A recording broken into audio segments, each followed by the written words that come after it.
Okay, so here's an explanation for how this lab works. Now I have a table of values here in a d versus t graph, and I'll show you where I got these data points from. These are all times and distances fallen, and they came from the pictures I submitted. So I dropped an object, and then I froze.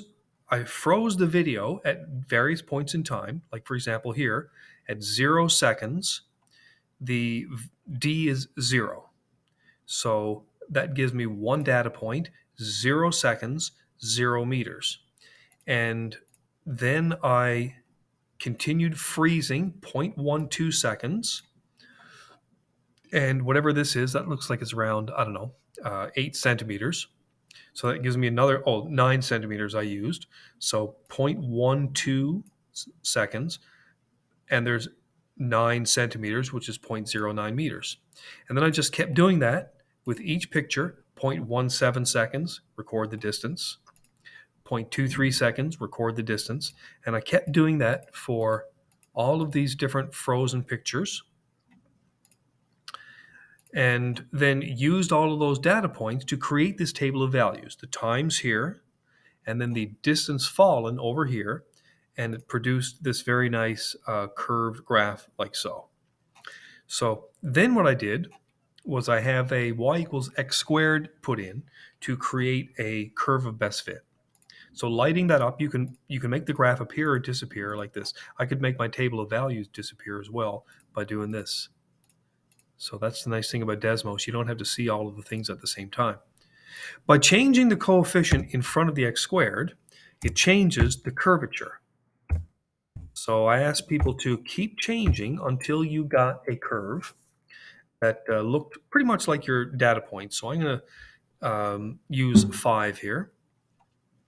And that looks okay. Some of these look like they're kind of off, maybe 5.2.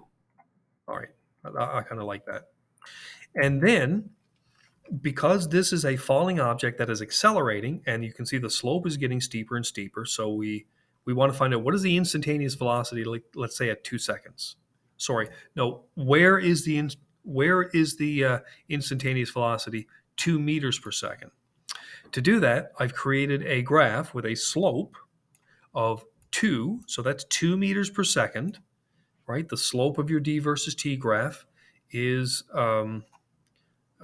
your velocity. So now I'm going to move this along until it corresponds to my line. And that's too much. 0.19. That looks pretty good. Maybe 0.195.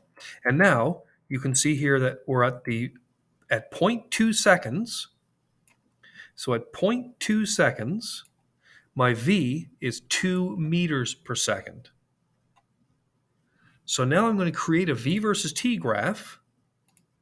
At 0.2 seconds, my v was 2 meters per second. And now I'm going to go back and do the same thing with this green line that has a slope of 4 meters per second. And I'm going to move that along. 1, no. How about 0.8? Oops, a little bit less. 0.7. Oops, 0.75. 0.76. There we go, perfect. So now it's intersecting here at 0.34 seconds, and it has a slope of 4. So there's my time, 0.34. There's my v, which is 4, and I'm going to put that in here. So 0.35 seconds, 4. And now I have 3 points that are more or less in a line. And I want to find out what is the slope of the line of best fit of my v versus t graph. Speed, time.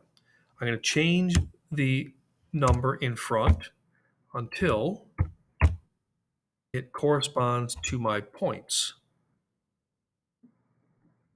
And it looks like it's around 11.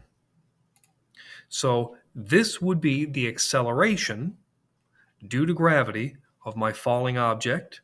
It's the slope of my v versus t graph.